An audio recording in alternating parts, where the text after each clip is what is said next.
안녕하세요. 도리교회 관여 목사입니다. 오늘 성령 사역의 실제 49강 시간이 찾아왔습니다.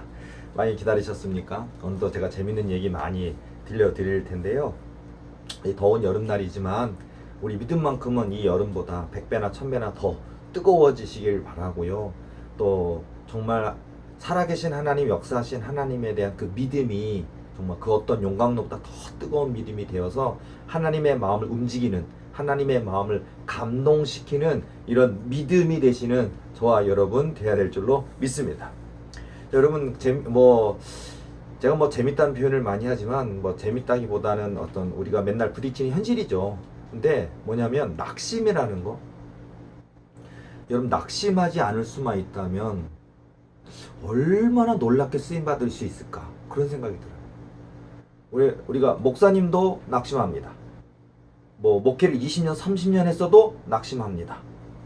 주의종으로 사명 받았고 신학을 했고 신학대학원 나왔고 단독목회 개척을 3년을 했고 그래서 목사 안수를 받았고 또 목사 안수를 받고 하나님 해주세요 라고 또 하나님 뜻대로 살길 원합니다 라고 복음을 성경을 읽고 설교를 하고 신방을 하고 상담을 하고 하나님을 증거하는 그런 20년 30년 삶을 살아왔어도 하나님이 안 계신 것만 같고 하나님이 나만 쏙 빼놓은 것만 같고 하나님만 나 미워하시는 것 같고 또는 내가 이 길을 잘못 걸어왔던가 정말 주의 종으로 부르신 것이 맞는 건가 회의감이 들면서 좌절하는, 낙심하는 일들이 엄청나게 많이 있어요.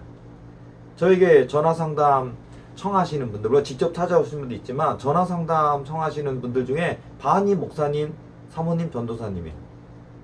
반이.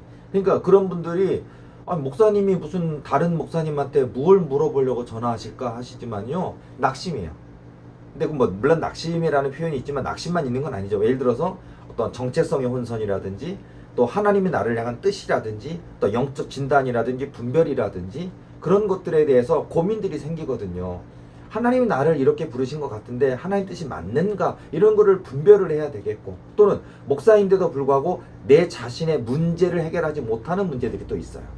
그런 것이 왜 이런 문제들이 해결되지 못하고 왜 응답받지 못하고 계속 이런 문제가 쌓여 있는가, 이런 것에 대한 고민이라든지, 또는 주의 종으로 살아온 지 벌써 20년 30년인데 왜 언약이 더디루어지느냐, 이런 부분에 대한 고민들, 그런 것 때문에 고민하다가 기도하다가 또 나이가 들고 또 지치고 상하고 이러다 보니까 낙심이 오는 거예요, 결국. 그러니까 이제 저에게 상담하시는 것 중에는 꿈의 석을 물어보시는 분도 있고, 주의 종이시지만 영적으로 시달리고 있어요, 목사님. 참 교인들이 이렇게 부끄러워요 하고 하는 분들도 있고요. 목사라도 귀신 들리기도 하고 목사라도 하더라도 원인 모를 질병으로 아프기도 하거든요. 근데 그런 것들이 참 내 코가 석자니까 다른 사람을 어떻게 우리가 도와줄 수 있겠습니까? 그러니까 딜레마라 그러잖아요. 자기 자신의 난처한 상황에 빠져 있는 경우가 많이 있어요. 그러니까 그런 경우도 있고, 그래서 여러 가지 그 문제 상황에 대해서 하나님 뜻은 어디에 있는지, 어떻게 해결해야 되는지, 또 낙심하지 않고 기도하는 것에 대해서 제가 권면을 많이 해드리는데, 맞습니다. 낙심이 문제인 것 같아요. 그러니까 여러분요, 우리가 낙심하지 않을 수만 있다면, 근데 사실은 우리가 교회 다니는 사람이 너무 많죠. 대한민국만 해도 1000만 명이든 800만 명이든 많이 있습니다. 그리고 정말 우리가 믿는 사람이라고 한다면 낙심하면 안 된다는 걸 아는데 100% 낙심을 경험합니다. 이게 문제라는 거예요. 그래서 우리가 이 낙심한다는 것 자체가 우리 믿음이 약하다는 것을 또 말해주고 있어요. 그러니까 낙심하지 않을 수 있다면, 그러니까 내 믿음이 굳건한 믿음, 견고한 믿음, 흔들리지 않는 믿음, 하나님의 약속하신 것을 믿는 그 믿음만 된다면 얼마나 놀랍게 하나님께 쓰임받을 수 있을까, 이런 생각을 해보게 됩니다. 진짜입니다. 은사적인 것도 마찬가지 같아요. 뭐냐면 그런 굳건한 믿음을 가지고 낙심하지 않고 끈질긴 하나님과의 기도의 씨름을 통과하면요, 은사가 열립니다. 열려요. 하루아침에 되는 건 아니에요, 여러분요. 그러니까 은사가 열려요. 신유 은사든 귀신 내쫓는 은사든 여러 가지 성령의 충만한 은사들이 우리에게 열리거든요. 근데 어느 날 정말 갈급해서 어디 기도원 올라가서 2박 3일 3박 4일 금식하다가 보면 그냥 짠 나는 것처럼 간절함 때문에 올라갈 수는 있겠죠. 그리고 기도도 열심히 할 수는 있겠죠. 그러나 그 짧은 시간 기도했다고 해서 그렇게 놀라운 은사가 활짝 열리지는 않아요. 열릴 수는 있는데 훈련도 있어요. 훈련이 수십 년 걸린다니까요. 근데 사람들은 너무 속전속결이더라고요. 안 돼요. 그래서 힘든 거예요. 그래서 은사적인 훈련이 됐든 은사가 열리는 것이 됐든 내 문제에 대한 해결이 됐든 낙심하지 않을 수만 있다면, 그리고 굳건한 믿음만 가질 수 있다면, 그리고 여러분의 기도를 한번 점검해 보세요. 기도할 때도 있고 기도 안 할 때도 있고, 낙심이 와서 기도 안 할 때도 있고, 기도해봐도 소용이 없다고 생각할 때도 있고, 하나님께 삐져서, 마음이 삐져서 교회 예배 생활을 등한시하고 기도를 안 할 때도 있고, 그러다가 이러면 안 되는데 깨닫고 다시 기도하기도 하고, 기도했다가 기도 안 했다가, 기도했다가 기도 안 했다가, 삐졌다가 하나님 앞에 죄송스러워서 다시 나아갔다가, 이걸 무한 반복하고 있단 말이에요. 그러니까 이렇게 띄엄띄엄 하는 기도가 아니라 끈질긴 기도, 항상 하나님의 마음을 기쁘시게 드리는 그런 기도로 정말 포기하지 않고 낙심하지 않고 나아간다면 얼마나 귀하게 쓰임받을 수 있을까라는 생각을 저는 많이 하게 돼요. 자, 여러분, 오늘 이 강의를 통해서 여러분 오늘 기도가 다시 시작되기를 원합니다. 기도 외에는 방법이 없어요. 이르시되 기도 이외에는 다른 것으로는 이런 유가 나가지 않느니라 하시니라. 마가복음 9장 29절 말씀처럼 기도할 때 사단마귀 두려워 떨며 떠나가는 역사가 있습니다. 기도할 때 하나님이 저와 여러분에게 젊은 날부터 주셨던 꿈과 언약이 이루어지는 역사가 있습니다. 기도할 때 전능하신 하나님 일하십니다. 어찌 기도하지 않을 수 있겠습니까? 기도하시기 바랍니다. 구하라 그리하면 주실 것이요, 찾으라 그리하면 찾을 것이요, 문을 두드리라 그리하면 열릴 것이니라. 마태복음 7장 7절 말씀처럼 문을 두드리세요. 구하세요. 찾으세요. 문을 두드리세요. 그때 열려지는 역사가 있는 겁니다. 똑같은 거예요. 그러니까 그냥 기도해 봤는데, 뭐 매달려 봤는데, 금식기도 해봤는데, 장적기도 해봤는데 안 되더라라. 끝까지 해봤냐는 거예요. 끝까지 하시기 바랍니다. 10년이라도 20년이라도 내 평생을 걸고, 내 목숨을 걸고, 내 전생애를 걸고 가는 게 언약인 거예요. 그때 그 언약이 성취되는 역사가 있다라는 사실이거든요. 자, 그래서 여러분 이렇게 해서 벌써 더운, 지금 절정으로 더운 무더운 여름이지만, 그러나 이 더운 여름에 우리의 기도는 뜨거워지고 우리의 믿음은 더욱더 강화돼서 하나님의 마음에 합한 자여 하나님의 마음을 기쁘시게 드리는 이런 믿음과 기도 된다면, 낙심하지 않을 수 있다면, 굳건한 믿음만 가질 수 있다면 저와 여러분은 얼마든지 다윗처럼 쓰임받을 수 있고 야곱처럼 쓰임받을 수 있고 요셉처럼 쓰임받을 수 있다고 하는 사실입니다. 그러니까 우리는 그러잖아요. 되게 TV를 보면서 저 주연 배우, 저 주인공, 그리고 저 엑스트라 그러잖아요. 그리고 항상 우리는 나는 그저 엑스트라지. 아니라니까요. 인생에 엑스트라는 없어요. 다 주연이에요. 어느 회사에 내가 대리일 수도 있고 평사원일 수도 있지만, 그러나 여러분은 주인공이에요. 여러분은 엑스트라가 아니에요. 교회도 마찬가지예요. 교회에서 뭐 목사님도 있고 뭐 장로님도 있고 교회학교 부장 선생님도 있고 각 어떤 성가 대장도 있고 성가 대원도 있지만, 어떤 하나님을 섬기는 사역에 있어서는 그 직위와 직제가 있을 줄은 모르지만, 여러분들이 나는 그냥 나이가 어리고 젊은 아가씨인데요, 청년인데요, 젊은데요, 이제 갓 20살 됐는데요, 주인공입니다. 엑스트라가 아니라고요. 그래서 주인공이라면 주인공다워야 되지 않겠습니까? 주인공답고 각오가 돼 있어야 돼요. 각오가 되어 있어야 되는 겁니다. 그래서 여러분들, 그런 정말 하나님을 믿을 각오가 되어 있으십니까? 하나님의 손에 붙들림 받은 주인공이 될 각오가 되어 있으십니까? 그냥 주인공만 되길 바라지 마시고요. 그냥 뭐 기업 회장이 된다든지 아니면 여러분의 사업이 잘 된다든지 그런 응답만을 바라지 말고요. 그 응답, 그 하나님께 쓰임받기 위해서는 그릇이 돼야 된다고요. 겸손하십니까? 온유하십니까?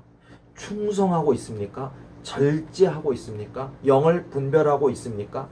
나보다 남을 낮게 여기고 있습니까? 묵묵하게 나를 드러내지 않고 내가 아무리 애쓰고 수고하고 노력했지만 오직 한번 하나님께 영광 돌리고자 하는 마음을 갖고 계십니까? 이게 더 중요한 거예요. 하나님께 영광. 첫째도 하나님께 영광, 둘째도 하나님께 영광, 세 번째, 네 번째, 10번째, 100번째, 1000번째도 하나님께 영광. 내 인생에 10,000번째가 있든지 100,000번째가 있든지 내 인생 마지막 때까지 하나님께 영광. 그러니까 내 평생 주께 찬송하리이다. 내 평생 주께 기도하리이다. 내 평생 주께 영광 돌리리이다. 내 평생 감사하리다. 이게 정답이에요. 평생이에요. 젊었을 땐 기도했는데 지금은 안 합니다. 그러면 안 된다는 거예요. 저와 여러분의 손에 뭐 성령의 충만한 은사나 권능을 주시든 물질의 권능을 주시든 뿔을 높여 주셔서 사장님, 회장님을 만들어 주시든 그 모든 주셨을 때 하나님께서 하나님의 영광을 위하여 주시는 거거든요. 그 돈을 통해, 그 물질을 통해, 그 건강을 통해, 그 지위, 그 출세를 통해 하나님의 영광을 위하여 살아가는 목적을 가지시기 바랍니다. 마치 마태복음 6장 33절 말씀처럼 너희는 먼저 그의 나라와 그의 의를 구하라. 그리하면 이 모든 것을 너희에게 더하시리라. 이거랑 똑같아요. 마태복음 6장 33절. 이 말씀을 귀에 딱 찍어 얹도록 어릴 날부터 얼마나 많은 예배 때 목사님한테 이 얘기를 들었을까요? 설교를 들었을까요? 근데 우리는요, 하나님의 나라와 의를 안 구하잖아요. 그냥 머릿속에 생각은 있어요. 그리고 항상 내 문제에 급급해. 내 문제. 하나님, 내 남편 승진해야 되겠습니다. 또 내가 이번에 이 자격증 시험 합격해야 되겠습니다. 뭐 내 문제에 급급해. 하나님의 나라와 의를 먼저 구하시기 바랍니다. 그러면 내게 필요한 모든 것들을 더해주시는 축복이 있습니다. 이렇게 말씀 붙들고 깨달아야 되는 거예요. 그러니까 여러분, 우리가 그런 얘기를 많이 해요. 뭐냐면 체험도 마찬가지입니다. 성령 체험하는 것도 마찬가지, 은사도 마찬가지예요. 자, 신유은사도, 귀신 내쫓는 은사도, 또 성령 체험도, 뭐 입신을, 천국을 보고 지옥을 보고 하나님 음성을 듣고, 이런 우리가 성령 체험이라고 하기도 하고, 천국과 지옥을 체험하고 경험하는 것도 우리가 입신을 체험했다고 얘기를 하는데, 입신에서, 그러니까 성령께서 내 영을 붙들어서 하나님 나라를 보여주시고 왔다, 이제 그런 체험이잖아요. 근데 이런 모든 것들을 통해서 우리가 항상 은사가 중심이 아니라는 거예요. 나 이런 신비로운 체험을 했는데 그게 중요한 게 아니에요. 예를 들자면요, 자, 천국 갔다 왔어요. 체험했어요. 지옥을 체험했어요. 지옥에 막 어떤 죄를 짓고 어떤 목사님이 저 지옥에서 신음하는 것을 보고 와면서 놀라면서, 아니 목사라도 내가 알고 있는 저 대형교 목사님인데 어떻게 이 지옥에 와 있지, 확 놀래기도 하고, 이런 체험을 했다고 치자고요. 천국을 보고 왔고 지옥을 보고 왔는데 그 사람의 삶이 변화됐느냐를 보자. 간증하고 있는 그분의 삶이 변화됐느냐. 여전히 고집스러워, 여전히 교만해, 여전히 이기적이야, 여전히 사람 정지하고 판단하길 바빠. 그냥 자기가 놀라운 체험을 했다라는 거, 그거 자랑하고만 싶어. 그럼 하나님 영광 가리우게 돼 있어요. 목적이 잘못되는 거예요. 이런 경우가 얼마나 많습니까?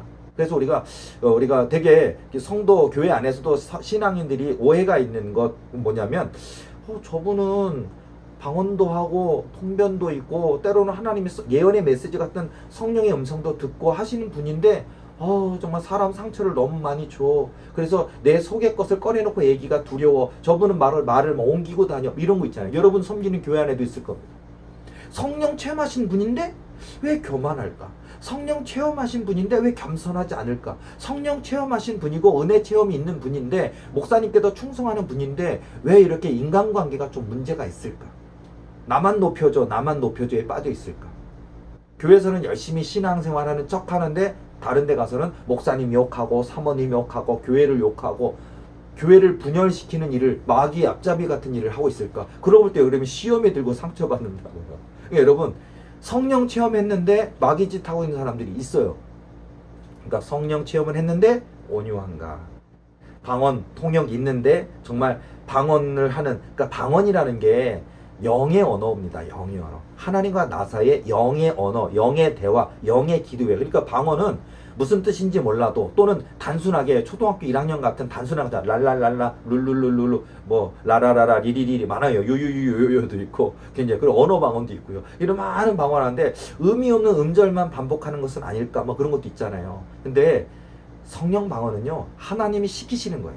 또 하나님이 기뻐 받으시는 거예요. 그러다 보니까 비록 내가 단음절을 계속 발음하는 것 같은 느낌이 들어요. 분명히 성령 방언 많은데, 영적 방언, 물론 초보 방언이라고 하고 랄랄라 방언이라고 얘기하는 초보 방언일지라도 그 방언을 하나님이 기뻐 받으셔요. 예를 들자면. 근데 방언 갑자기 이런 데로 빠졌네요. 근데 어쨌든 방언이라는 것도 마찬가지인 것처럼, 근데 뭐 방언이 됐든 통변이 됐든 이런 어떤 신령한 은사도 있고 실제로 있고 또 우리가 하는데, 그리고 또 하나님께서 영광 받으시는, 하나님이 기뻐 받으시는 기도니까 걱정하지 말고 우리는 거 집중해서 해야 돼요. 자, 그런데 우리가 이렇게 방언을 많이 하는데, 통변을 많이 하는데, 뭔가 신령한 성령 체험을 했는데 그 사람의 그 삶의 태도가 문제가 있다면, 예를 들어 이거 어떤 분은 교만이 있잖아요. 영적 교만이 있잖아요. 그러면 예배드릴 필요 없어. 나 혼자 예배드리면 되는데, 이런 것도 있어요. 여러분요, 예배는 하나님께 부름받은 공동체 예배가 예배예요. 그러니까 뭐 나 혼자 예배 드리면 돼. 혼자 그게 아니고, 물론 어쩔 수 없는 상황에서 정말 집에서 어쩔 수 없는 상황 가운데서 뭐 정말 성경책 하나 펼쳐놓고 하나님과 1대1의 예배 드릴 수 있는 상황은 있을 수 있겠지만, 교만해서 혼자 예배 드리겠다는 사람도 있어요. 목사들 얘기 들을 거 하나도 없어, 뭐 이런 사람도 있더라고요. 내가 최고야, 내 믿음이 최고야. 이게 바로 교만의 늪으로 가는 길이고, 교만의 지름길인데도 그걸 모르더라고요. 자, 어쨌든 성령 체험했는데 겸손한가, 온유한가, 충성된가, 믿음 있는가, 성실한가, 정직한가, 나보다 남을 낫게 여기는가, 이걸 다 점검해 봐야 된다는 거예요. 자, 그리고 항상 중심점은 뭐냐? 성경에 기인을 하세요. 성경 말씀에 기초를 두세요. 항상. 또 그러니까 성경에는 있는데 구체적인 아주 깊이 있는 것까지는 나오지 않은 건 있지만, 그래도 성경에 기초를 해서 항상 은사가 됐든 체험이 됐든 천국 얘기든 지옥 얘기든 간증이든 아니면 어떤 응답에 대한 소망이든 성경의 이야기를 통해 깨닫게 되는 내용이든 항상 성경에 기초를 두고 성경에서 찾으세요. 그리고 성경 말씀을 기초로 해서 기도하고, 말씀에 붙들고 기도하고, 또 말씀을 통해 해석해야 돼요. 그래야 이단 사입이나 잘못된 데 빠지지 않거든요. 그리고 중심을 잡을 수 있고요. 자, 그런 부분들도 중요하다라는 거, 자, 얘기를 당부를 하면서 또 이야기를 해드리도록 하겠습니다. 사실 저는 어제 주일이었는데요. 자, 제가 그 주일날 꿈꾸였는데, 이제 설교할 때도 설교의 말미에 제가 이 간증을 잠깐 얘기를 했는데, 오늘도 마침 저는 제가 준비한 이야기들도 있었지만, 얘도 뭐 따끈따끈한 게 좋지 않겠습니까? 제가 이미 체험했던 준비했던 내용을 강의하기도 하지만, 때로는요, 오직 하나님이 만나주신 은혜가 있는데 또 그 따끈따끈한 또 이야기가 더 재밌지 않겠어요? 그 얘기를 해드릴게요. 제가 사실 20살 청년 시절에 얼마나 고통스럽고 얼마나 아픔의 시간, 눈물의 시간을 많이 지나왔는지는 뭐 제가 쓴 천국 간증 서적, 하나님은 하나님이신 것을이나 하나님 한 분만으로 족한 것을 책이나 이미 출판된 책이요, 그런 걸 통해 많이 소개가 되기도 했고, 제가 이런 천국 간증이나 은사 특강을 통해 저의 간증을 계속해서 얘기하고 있지만요, 미처 다 표현하지 못한 엄청나게 많은 이야기들이 들어있는데, 예를 들어서 주일날 새벽에는요, 하나님이 내가 어려웠던 힘들었던 시절들을 다시 경험하게 하시더라. 네가 이렇게 힘들었지 않느냐, 그런 얘기 하시더라. 예를 들어서 제가 20살 때는요, 제가 농장에서 4년 동안 농장에서 강아지 100마리가 넘는 강아지를 키웠거든요. 그리고 그 농장에 저희 집이 있었습니다. 그러니까 보증금 100만 원에 월세 10만 원을 주고 그 방 한 칸을 얻었고, 개농장을 했고, 그 개농장 안에 있는 정말 아주 그냥 허술한 그 집에 살고 있었어요. 그리고 우리 가족들이 방 하나에서 정말 머리를 가운데로 모으고 다리를 벽 쪽으로 향해 가지고 방 한 칸에서 살았던, 그러면서 4년 정도를 거기서 살았을 때 얼마나 힘들었을까요? 얼마나 고통스러운 시간들을 보냈을까. 거기에 어쩌면 제가 책 몇 권 나올 정도의 분량들이 그 안에 굉장히 많이 들어있어요. 근데 그 중에 하나가 보면은, 제가 20살 때 저는 그때 뭐 제가 20살 때 신학생이었는데, 신학생 때 제가 뭐 개척교회를 한 것도 아니고 전도사 목사 한 것도 아닌데도, 저는요 새벽 예배 드리는 그 어떤 사람보다 일찍 일어났어요. 새벽에 일어나서, 새벽에 4시에 일어나서 저는요 장작을 팼어요. 이게 저의 30년 전에는 상상할 수 없는 일이었습니다. 그러니까 제가 그때마다 하나님, 언젠가 저도 이런 장작을 패거나 강아지 밥을 끓이거나 이런 일이 아닌 정말 따뜻한 데서 잠을 자고 싶습니다. 그거는 시간들이 저에게 있었어요. 근데 제가 그때 정말 아침에 일어나서 장작을, 그러니까 저는 20살부터 도끼로 장작 팼다니까. 장작을 패고 나뭇가지를 패고 막, 그래서 그걸 장작을 만들어 놓고, 그 다음에 군부대에서 내려오는, 군부대는 붙어 있었거든요. 군부대에서 내려오는 잔반을 하는데, 그 군인들이 잔반을 이렇게 먹고 버리잖아요. 짬밥이라고 그러죠. 잔반. 그러니까 이제 군인들이 먹는 밥 말고, 군인들이 먹고 나서 이제 그 통에 그 식기에 담궈 있는 걸 다 버리잖아요. 그럼 그게 이렇게 관을 타고 내려와요. 저희 농장 있는 데로 보면은요, 가래를 뱉은 거, 침을 뱉은 거, 담배 핀 담배꽁초, 그 다음에 비닐봉지 같은 거, 또 이게 김 먹고 김 봉지, 뭐 플라스틱, 뭐 별의별 걸 다 던지고, 그리고 먹다 남은 그 찌꺼기니까 얼마나 더럽겠어요. 그리고서는 그 한여름 같으면요, 한여름에 벌레가 바글바글해요. 뭐 풍뎅이 같은 것도 있고요. 뭐 그 짠반통에 내려오는 그 통을 이렇게 드러내잖아요. 거기 뭐 지렁이가 수천 마리 있는 것 같아요. 지렁이에다가 뭐 파리가 알까놓고 또 구더기부터 시작해서 뭐 온갖 또 달콤한 냄새가 나니까 뭐 말벌까지도 오고, 말벌, 파리, 모기, 하여튼 벌레들이 집합제예요. 그래서 그거를 그냥 강아지들한테 주면 안 되거든요. 끓여야 돼요. 끓여서 식혀서 줘야 되거든요. 자, 그러다 보니까 20살 때 제가 비위가 엄청나게 약했어요.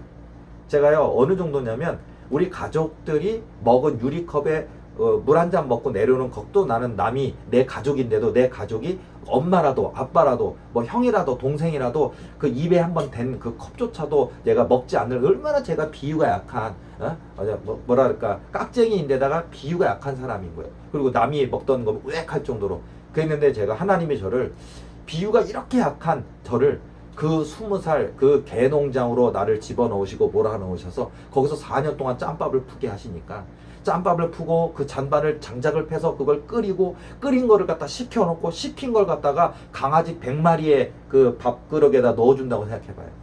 노동이 이런 노동이 아니에요. 여러분 강아지 한 마리 키워 보십니까? 그 강아지 데리고 나와서 산책도 시키고 길에다가 똥 싸면 이거 치우고 하십니까? 저는 그런 애완견을 키운 게 아니라 식용견입니다. 100마리를 키웠어요. 그러니까 누군가에게 나중에 그 뭐 개고기죠. 개고기로 팔아야 되는 그런 100마리를 키우는 개농장이었어요. 저희 시대에는 그런 게 있었어요. 어쨌든 그때 그 얼마나 제가 한사부고 그냥 구역질이 나요. 비유가 악하니까.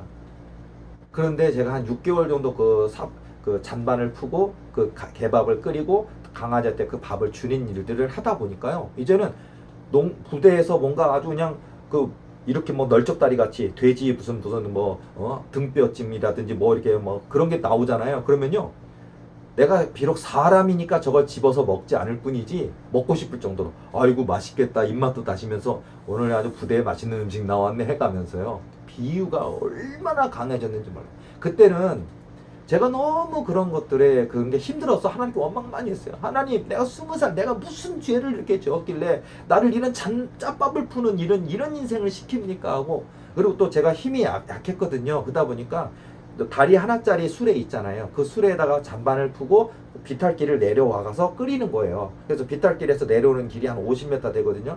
근데 제가 이 잔반이 출렁출렁거리다 보니까 이 바퀴 하나밖에 없는 외수레를 실수하면요, 덜컹덜컹 내려다가 엎어요. 제가 힘 조절을 못하니까. 그러면 국물 짬밥이 내 얼굴에 다 튀어요.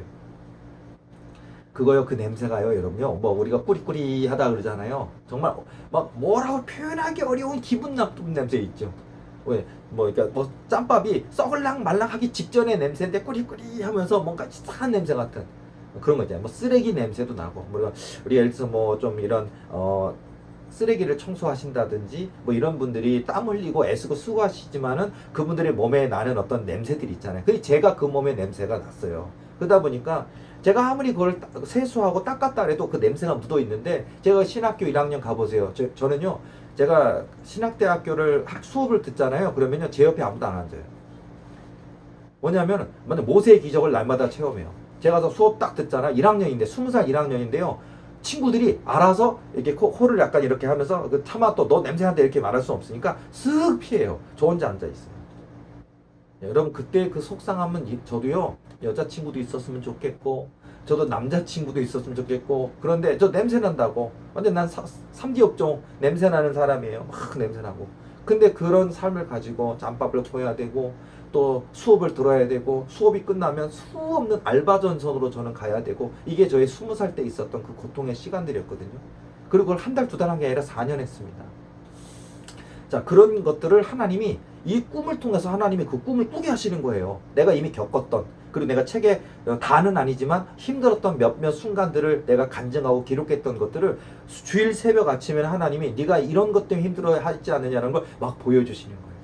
내가 잔반을 풀 때 엎어서 그 국물이 다 퍼서 냄새가 나서 세수를 하고 갔지만 친구들이 냄새 난다고 피했던, 그래서 막 속상하고 부끄러웠던 시간들이 막 떠오르고, 그리고 제가요, 돈이 없었어요. 제 호주머니에 얼마 있었냐면 그 차비하고 그 저희 학교가 서울역에서 내려서 그 다음에 저희 학교까지 달려서 전심전력 달려서 15분 거리예요. 걸어가면 30분이고요. 거기에 저희 학교가 있었고요. 그러다 보니까 제 호주머니에는요, 제가 살고 있는 집에서 인천 부평에 살았거든요. 인천 부평에서 서울까지 오는 그 지하철 왕복값밖에 없었어요. 그때 450원이었거든요. 왕복 900원밖에 없었어요, 호주머니. 그러니까 제가 밥을 먹을 수가 없잖아요. 제가 학교에서 수업 들을 때 친구들은 제 동기들 중에는 잘 사는 분들이 많았고, 또 아버지가 뭐 이렇게 뭐 감리교로 따지면 감독님이라든지 아니면 대형교회 목사님 이런 분들이 많았어요. 그러다 보니까 내 친구들은 그렇게 생활의 어려움은 하나도 없더라고요. 굶는 사람은 저밖에 없어요. 여러분, 왕복 그 차비 900원밖에 없는 내 처지, 점심을 먹을 수 없다니까요. 그럼 저는요, 점심시간에 저는 저 그 신학대학교의 가운데 그 교회가 하나 있어요. 그 교회 가서 울었어요. 울면서, 하나님, 나 친구들 같이 가서 밥 좀 먹었으면 좋겠습니다. 나도 짜장면이라도 짬뽕이라도 짜장면 밥이라도 라면 밥이라도 먹었으면 좋겠어. 막 울면서 기도하다가 이제 점심시간 끝날 때쯤 되면 눈물을 훔치면서. 그게 저는요, 그 얘기를 제가 지금도 얘기하면 저는 그게 금식 기도가 아니라 굶식 기도라는 얘기를 표현을 해요. 저는 굶식 기도를 했어요. 그러니까 먹고 싶어도 먹을 수가 없어요. 돈이 없으니까. 그러면서 제가 그거를 갖다 거의 4년 그랬어요. 4년. 한두 달이 아니라 4년을 굶었으면 이해가 가십니까? 얼마나 많은 눈물을 쏟아부으면서, 하나님, 친구들하고 같이 그 돈 몇 푼이 없어서 저는 밥을 사 먹지 못합니다고 굶었던 그 긴긴 시간들이 하나님 떠오르게 하시고요. 그리고 저 잔반을 풀면서 그 잔반이 내 몸에 튀어서 한 냄새 났던 그 시간들이 떠오르고요. 그리고 제가요, 하나님이 지혜를 주셔서 제가 그런 잔반 푸는 인생인데도 불구하고 제가 그 당시 30년 전에 한 과목에 70만 원, 한 시간에 100만 원을 받았어요. 제가요. 하나님이 저에게 지혜를 주셔서요. 제가 이렇게 그 몸에서는 짬밥 냄새가 나는 저일지라도요, 학교 수업 끝나고 제가 알바를 하는데, 알바하는 학생들을 가르치면 그 뭐 세상 이렇게까지 머리가 나쁠까 하는 친구들인데도 불구하고 그 아이들이 연세대를 가고 고려대학을 들어가요. 서울대를 들어가고. 내가 가르치는 애들이요. 내가 특별한 공부법이 있었던 거 아니고, 그냥 전 도착하면 딱 1분에서 3분 정도 머리에 서놓고, 하나님, 이 아이 머리가 나쁩니다. 하나님, 머리에 지혜를 주셔서 기도하는데 애가 머리가 똑똑해지는 거예요. 그리고 어느 날은, 선생님, 나 영어 빵점이잖아요. 근데 선생님 수업이 들려요. 그러면서, 그리고 선생님이 신기하게 여겨요. 그러면서 영어 빵점 맞던 애가요, 막 영어가 막 우등생이 되는 거예요. 서울에 있는 대학도 못 들어간다고 했던 애가 연세대에 들어가고 고려대학교를 들어갔다고. 예, 그런 일이 벌어지면서 제가 한 과목에 70만 원, 100만 원을 받고 그런 아이들을 막 3명, 4명 가르치다 보니까 30년 전에 제가요, 한 달에 막 300도 벌었고 500도 벌었어요. 지금도 큰 돈인데 30년 전에 300, 500이면 얼마나 큰 돈이겠어요. 근데 그런 돈을 벌지만 제가 그렇게 할 때, 나는 이렇게 짬밥을 푸는 인생이고, 아침 새벽에 일어나서 저는 잔반을 푸고 장작을 패고 이 개똥을 다 치우고, 그 개똥을 치우고 밥그릇을 다 닦고, 그 개밥그릇을 닦은 곳에 식은 그 개 잔반을 전부 다 주고서 다 해결하고 나서야 저는 아침을 간단히 먹고 2시간을 걸쳐서 학교를 가는 게 제 인생이었으니까. 저는 지금 저도 지금도 새벽 기도하고 있지만, 저는 지금 새벽 기도가 너무 쉬운 것 같아요. 왠지 알아요? 그때에 비하면 이게 쉬운 거예요. 새벽 4시에 일어나서 잔반을 푸는 그 일이 더 어렵지, 이게 쉬운 거예요. 저의 이야기를 듣는 중에 새벽 기도를 버거워하시는 전도사님, 목사님도 있습니까? 회개하시기 바랍니다. 반성하시기 바랍니다. 도전 받으시기 바랍니다. 지금 여러분 새벽 기도 힘들어요, 사실. 하지만 가치가 있습니다. 내 인생을 100배나 1000배나 변화시켜 주실, 그 뿔을 높여 주실 하나님의 역사가 있는 순간인데 어찌 기도하지 않을 수 있겠습니까? 자, 어쨌든 그래서요, 제가 그러면서 하나님이 보여주시는 거예요. 그러면서 제가 잔반을 벗던 그 순간들, 또 정말 저녁 늦게까지 그 아이들을 가르치고, 그 가르칠 때 얘네들은 뭐가 이렇게 복을 받아서 이렇게 좋은 집에서, 거대한 집에서, 나 말고도요, 뭐 바이올린 선생님 따로 있고, 뭐 피아노 선생님 따로 있고, 뭐 저는 주로 국어 영어를 가르쳤는데 다른 선생님 또 있대요. 나한테 주는 돈만 해도 70만 원, 100만 원인데 얼마나 부자한 거예요. 그러니까 고래등 같은 집에 살면서 나한테 그 큰 과외비를 주시는데, 쟤는 뭐가 저렇게 복을 받아서 이런 집에 태어나서 저렇게 살아갈까라고 부러운데, 나는요, 집에 돌아오면요, 정말 2평, 3평도 안 되는 그 집에 온 가족이 머리를 가운데 모으고 자야 되는 그 현실이 있었고요. 그리고 거기가 이게 뭐 지금처럼 지금은 굉장히 잘 나와 있잖아요. 팔이나 목이 못 들어오게 딱 이렇게 차단되는 시키는 게 있잖아요. 옛날에 그게 없었어요. 농장이 있고 강아지 키우고, 그러다 보니 강아지만 아니라 뭐 오리도 키웠고 거위도 키웠고 닭도 키웠거든요. 그러다 보니까 파리들이 수천만 마리예요. 여러분 상상 못할 겁니다. 저희 잠자는 방에요, 밤에 홍키파 한 통을 다 뿌려야 잘 수 있어요. 왜냐면 파리가요, 수백 마리, 수천 마리, 천장 벽에 다 붙어 있고요, 막 주방에 식기에 다 붙어 있어요. 그럼 그걸 다 뿌려요. 안 뿌리면요 입으로 들어오고 코로 들어오고 막 눈을 막 빨아먹고 막 파리가 눈에 앉아서 눈을 막 빨아먹어요. 따가워요. 아프고. 거기서 얼마나 그 파리들, 그때 저는 그 파리들이 많아서 질병 걸려 죽는 줄 알았어요. 4년 동안 그 파리에 시달리며 살았는데도 안 죽었고요.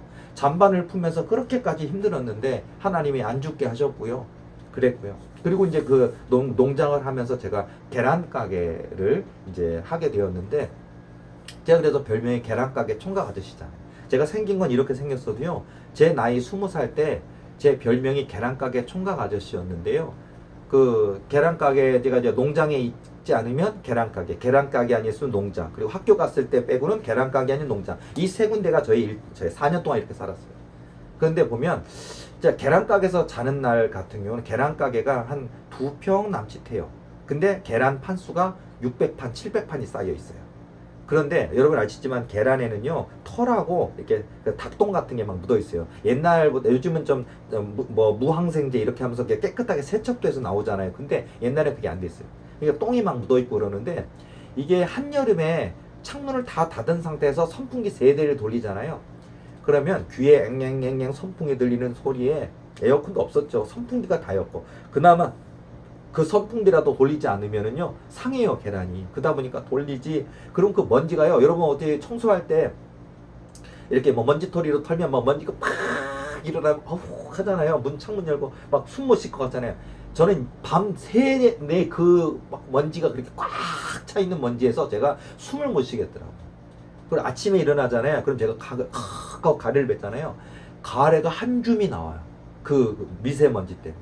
그게 3번, 4번 뱉어야 되는 거예요. 그런데 제가 저녁에 잘 때, 하나님, 저는 비록 여기서 이 시장 통해서 이 계란 가게에서 전 질식해 죽을 것 같고 진폐증 환자 걸려서 폐가 망가져서 죽을 것만 같습니다 하고, 하나님 나 좀 구원해 주셔서, 나 좀 건져 주셔서, 얼마나 울며 잠들었는지 몰라요. 저는 그때 그냥 편히 잤으면 좋겠고, 이 선풍기 소리 덜덜덜 거리는 선풍기 소리 안 들었으면 잤으면 좋겠고, 이 미세먼지 속에 갇혀서 질식할 것 같지 않았으면 좋겠고 막 하면서 울면서 안 죽게 해달라고 안 죽게 했는데, 제가 4년 동안 거기 있었는데요 저 진폐증 환자 안 됐습니다. 폐병 안 걸렸습니다. 하나님 은혜 아니에요. 자, 그래서 그러니까 지금 제가 굉장히 긴 얘기를 해드렸는데, 제가 주일 새벽에 꾼 꿈이, 내가 그 계란 가게에서 나 이 진폐증 환자 안 되게 해주세요 라고 하면서 하나님께 기도하고 잠들었던 그때를 떠오르게 하시고, 내가 그 농장에서 그 잔반을 아침에 새벽 4시에 일어나서 잔반을 푸고 잔반을 끓이고 장작을 패고 그 밥을 주고 개똥을 치우고 개밥그릇을 닦고 개에게 밥을 주고, 그리고 나서 쪽세수를 하던 그 시간이 떠오르고요. 제가 눈이 나빠진 이유가 있어요. 뭐냐, 그 개농장에서 제가 학교 다니고 공부를 했는데, 저는 알바하랴, 농장 일을 하랴, 계란 가게 하랴 쉴 틈이 없고 공부할 틈이 없었어요. 그러다 보니까 제가 한밤중에 저희 그 농장의 뒤에 보면 베니아판으로 이렇게 사람이 한 요만해요. 그 높이, 넓이가 요 정도밖에 안 돼요. 그리고 누우면 딱 사람 하나 누울 수 있는 자리인데, 천장도 베니아판 엎어져 있는데 백열등 하나 이렇게 길게 달아놨는데, 거기서 공부했어요. 제가요, 밤에. 제가 신학대학 다니면서 그렇게 공부했어요. 그래도 제가 장학금 타고 다녔어요. 그러면서. 근데 그때 그 백열등 필라멘트가 눈이 부시거든요. 조광이 그게 안 좋아요. 근데 그건 눈이 부신데, 그 공부를 기어이 해가지고 B 플러스 A 마이너스 A 제로 기어이 받아서 제가 장학금을 받으며 다녔거든요. 그때 눈이 막 마이너스까지 안 좋아진 거예요. 그때 4년을 그랬으니까. 그리고 거기서 저녁에 자잖아요. 한겨울에는요 추운 게요, 얼마나, 뭐 난방 당연히 안 돼 있고요. 바닥은 그냥 흙바닥 위에 베니아판 깔고, 그 위에 장판 깔고, 그 위에 제가 그 담요를 둘둘둘 말고 이렇게 달달달달 떨면서 내 체온으로 잠을 잤던 시절이었거든요. 그러니까 제가 그때도 거기서 잘 때, 하나님 내일 아침에 저 동태되지 않게 동사하지 않게 죽지 않게 해주세요. 나 꿈이 많습니다. 나 결혼도 하고 싶고, 훗날 신학 다 맞춰서 전도사도 되고 목사도 하고 싶고, 하나님이 내게 주신 그 놀라운 꿈들인데 그 꿈들도 이루어보고 싶고, 여기서 죽으면 안 되지 않습니까 하고 기도하다 잠들었던 게 제 그때 30년 전 저의 20살 때의 저의 모습이었어요. 근데 이 새벽에 막 그 추워서 덜덜 떨면서 안 죽게 해주셨어요라고 기도했던 그 모습이 떠오르고, 제가 그 학교를 갔다가 다니면서 배고파서, 하나님 나 배고픈데 언젠가 친구들하고 밥 맛있게 먹게 해주세요 하고 그랬던, 그리고 친구들한테는 밥 먹고 온 것처럼 저 신학대학 가운데 있는 교회에서 막 울면서 기도했던, 그런 금식 기도했던 그때가 막 떠오르고요. 개밥을 푸고 짬밥이 막 했던 그때가 떠오르고요. 또 저희 농장의 개 중에 식용으로 팔지 않고 그 개를 지키는 개가 있어요. 대장개가 있는데 제가 이름을 호프라고 줬어요. HOPE, 호프, 희망. 일부러 그 강아지 이름을 호프라고 한 게 희망이 없는 절망 가득한 내 인생에 강아지 이름을 제가 일부러, 꼬마 강아지가 태어났는데 호프라고 제가 부르고 너는 희망이다. 제가 희망아 희망아 호프야 할 때도 있고 희망아 희망아 그랬거든요. 근데 그 호프를요, 저도 사람인지라 저 20살 때도 저 외로움 많이 탔어요. 친구들 부럽더라고요. 친구들이 뭐 영화 보러 가고 뭐 맛있는 거 먹으러 가고 연인들끼리 뭐 이렇게 식사도 하고 뭐 부럽더라고요. 저도 사람인데 왜 안 부럽겠어요. 근데 저는 누가 냄새나는 쟤를 누가 만나 주겠습니까? 대화하려고 그러면 어이구 냄새하고 피하죠. 그런 상황에서 저는 집에 밤에 와서 모든 일이 끝나고 한밤중에 그 강아지한테, 농장 입구를 지키고는 그 강아지한테 와서 뭐 호프야 나도 외로워, 나도 여자친구 있었으면 좋겠어 하고서 3시간이고 4시간이고 그 강아지랑 대화를 했어요. 알고 보니까 그 강아지랑 대화를 제가 4년 동안 하면서 말하는 능력이 생긴 것 같아요. 여러분요, 얼마나 고독하고 외로웠으면 말 못하는 강아지한테 얘기를 하는데 그 강아지는 내 몸에서 무슨 짬밥 냄새 난다고 날 외면하지도 않았고요. 내 얼굴도 핥아주더라고요. 그리고 내가 4시간 얘기하는데 그만 좀 떠들어, 시끄러워 죽겠어, 나도 자야 돼 안 하고 꼬랑지 들어주더라고요. 그걸 떠오르게 하시더라고요. 자, 그래서 제가 뭐 그 강아지랑 대화했던 거 떠오르게 하시고, 제가 계란 가게에서 그 먼지 때문에 막 가래가 막 끓고 막 거기서 잠자면서 진폐증 환자 안 되게 해주세요 기도했던 거, 농장에서 한겨울에 잘 때 얼어 죽지 않게 기도했던 순간들, 몸에 막 짠반이 붙어 뭐 하고서 그래서 힘들었던, 그런데도 학교를 다니면서 그 전도사 되고 목사 되고 그 주께서 주신 그 꿈을 향해 달려가던, 어려웠지만 이겨내야만 했던 그 시간들이 막 떠오르고 하면서 했던 기억나고요. 그리고 제가 한겨울에 제가 이 치카를 해야 되는데 이 뜨거운 물이 안 나와요. 없어요. 그러다 보니까 그 수도를 틀면 이렇게 대야에 물이 뚝뚝뚝 떨어뜨려 있고 얼어 있어요. 그러면 그걸 깨가지고 망치로 깬 다음에 그 물을 가지고 쪽세수를 하는 거예요. 근데 이 치아만큼은 그걸 못 하겠더라고요. 이가 얼마나 시리고 이가 깨져버릴 것 같이 아프더라고요. 그러니까 주인집에 그 오래된 보일러가 있는데, 그래도 그 보일러가 주인 방은 돌리거든요. 근데 그 주인집 보일러 이렇게 여러분 해보셨습니까? 보일러 청소할 때 이렇게 돌리면 빨간불, 녹물 막 나오잖아요. 그 녹물을 갖다가 요만한 바가지에 요만한 바가지 하나에다 받아요. 그거 가지고 그걸 양치하는 거예요. 녹물, 새빨간 녹물로.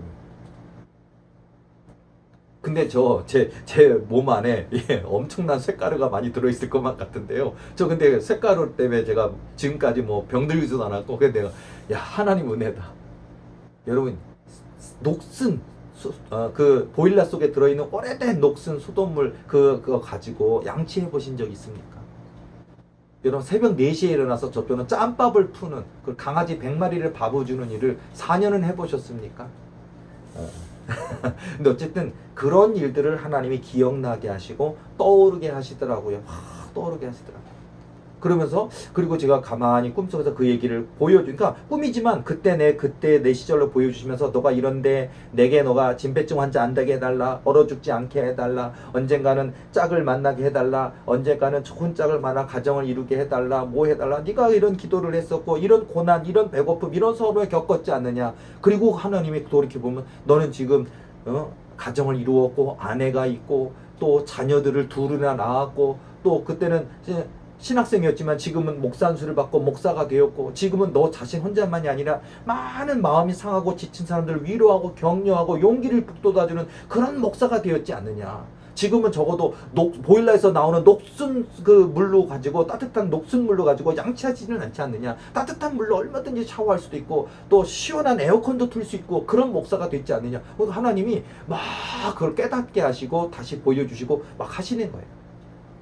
제가 무슨 얘기 해드리고 싶으냐면요, 여러분, 제가 지금 사역을 할 때 뭐 꿈 해석을 했다든지 환상 해석을 했다든지 또 귀신 들린 분 찾아오면 제가 그 귀신을 내쫓아드리고 또 어떤 상황인지는 진단해 드린다든지 수많은 사역들을 하고 있는데요. 보면 아까 제가 목사님들, 사모님들이 제가 상담하시는 분의 반 이상이라고 그러는데 맞습니다.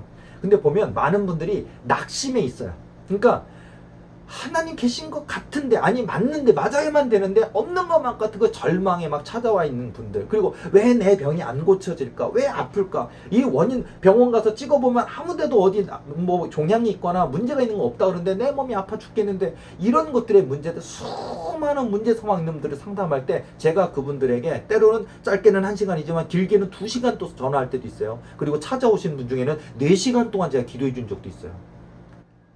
그러면서 그분들에게 기도해 줄 때, 물론 이제 안수하고 기도할 때 하나님의 성령의 불의 역사로 귀신이 떠나가기도 하고 몸에 불의 능력이 임하는 것들을 본인이 경험하시기도 하고 막 그런 경험도 있지만은요, 핵심적인 건 뭐냐면 진심을 가지고 전화 상담을 하든 진심을 하고 안수 기도를 하든 간에 그분들이 낙심했던 그분들의 마음에 제가 1시간 2시간 다 열심히 하나님 계시니까 절대 낙심하지 말고 힘내세요 힘내세요 힘내세요 라는 말씀에 그분들이 1시간 2시간 저의 격려 얘기를 듣다가 목사님 저 기도해 볼 겁니다. 끝까지 기도 다시 시작합니까? 하고 그 작은 희망을 생기더라고. 작은 용기가 생기고 저의 2시간 동안의 격려를 통해 그분들의 마음의 생각에 다시금 기도해야겠다, 다시금 하나님 붙들어야겠다라는 생각들이 막 생겨나시면서 목사님 저 긴 시간 이렇게 상담해 주시고 위로해 주셔서 감사합니다라고 이렇게 하면서 전화 상담을 하거나 또 오신 분들이 상담이 끝나는 경우가 많거든요.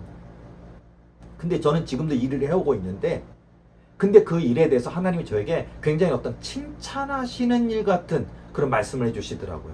그리고서 이제 또 뭐냐면은 앞으로, 그리고 또 당부 같은 거예요. 마치요, 나중에 너가 왕이 될 건데 왕이 되어서도 네가 가난했었던, 힘들었던, 어려웠던 그 시절을 잊지 말고 여전히 바로 이런 일들을 해야 된다라고 하는 당부와 같은 그런 메시지로 얘기하시더라고요. 뭐라고 얘기하냐, 마지막에 다 왔습니다. 그러니까 아까 말씀드린 것처럼 주일날 새벽에 꿈이 옛날 나 어려웠던 힘들었던 시절에 막 죽을 것만 같던, 배고팠던, 얼어 죽을 것만 같았던 그런 시간들을 막 보여주시고 그걸 이겨냈지 않느냐, 내가 너를 위로했고 격려했고 함께했고 너에게 피할 길을 내어주었고 내가 감당할 수 있게 해주었고 내가 사람을 붙여주었고 지혜를 주었고 오늘 여기까지 이끌어서 많은 은혜와 응답을 주었지 않느냐 라고 하면서 다시 싹 보여주시면서 지금 네가 하고 있는 일을 잘하고 있단다, 앞으로도 네가 교회가 더 커진다 그래도 이 일을 열심히 하거라, 내가 너에게 분부하는 사명이란다, 이런 모습처럼 딱 하시더니 마지막 성령 음성, 하나님 음성으로 음성을 딱 주시면서 제가 꿈이 깼는데 그 음성이 뭐라고 말씀하시면요, 사람들의 마음에 지극히 작은 불을 일으키라 하더니 제가 꿈이 딱 깼어요. 중요한 얘기죠. 이게 관현 목사만 받은 사명일까요? 아니요. 대한민국의 모든 목사님들, 사모님, 전도사님, 대한민국의 모든 장로님, 권사님, 지사, 대한민국의 모든 하나님을 믿는 하나님의 아들, 딸 된 우리 모두에게 주신 사명이에요. 맞습니다. 여러분이 교학교 교사입니까? 교학교 부장 선생님이십니까? 장로님, 권사님이십니까? 구역장이십니까? 속장이십니까? 또 목사이십니까? 여러분의 성도들에게 낙심한 분 있어요. 쓰러져 있는 분 있어요. 하나님 믿어왔는데 어려운 일이 겪어서 하나님 없는 것처럼 절망했는 분이 있어요. 그분들에게 지극히 작은 불을 일으키는 거예요. 그게 바로 믿음의 불인 거죠. 성령의 불인 거죠. 하나님 계십니다. 하나님 살아 계십니다. 낙심하지 맙시다. 다시 일어납시다. 힘냅시다 라고 우리가 그들을 위해서 기도해 주는 거예요. 은사도 말이에요. 은사 있는 분이 그런 지극히 작은 불 같아 보이지만 축사 은사 있는 분이, 신유 은사 있는 분이 그렇게 작은 불을 가지고 기도할 때 귀신이 두려워 떨며 떠나가는 역사가 있는 거거든요. 그러니까 사람들의 마음에 지극히 작은 불을 일으켜라 하고 음성 듣다가 제가 꿈이 깼어요. 그러니까 좀 감사한 건, 그래도 하나님이 내가 이런 상담 사역이나 치유 사역이나 또 열심히 주일날 섬기는 내 양들, 교인들을 위해서 열심히 설교하고 사역하는 모든 모습들을 보고 계시고 알고 계시고 칭찬해 주시는구나 생각이 드니까 참 감사하더라고요. 사람들의 마음에 지극히 작은 불을 일으키라. 이거는 관현 목사에게 주시는 하나님의 음성도 되지만 오늘 이 천국 간증을 들으시는 우리 모두에게 주시는 하나님의 음성인 줄로 믿습니다. 이런 모습을 가지고 여러분 절대 낙심하지 말고 하나님 계십니다. 절대 원망하지 말고요. 힘들지만 기도하고, 비가 와도 기도하고, 눈이 와도 기도하고, 어려워도 기도하고, 응답 안 주시는 것만 같아도 기도하고, 끝까지 하나님이 주실 줄로 믿고, 하나님 살아계신 믿고, 낙심하지 말고 기도로 나아가서 마침내 성취케 하시는 그 하나님의 역사의 주인공이 되시기를 예수님의 이름으로 응원드리며 축복합니다. 오늘 강의는 여기까지 하겠습니다. 수고하셨습니다.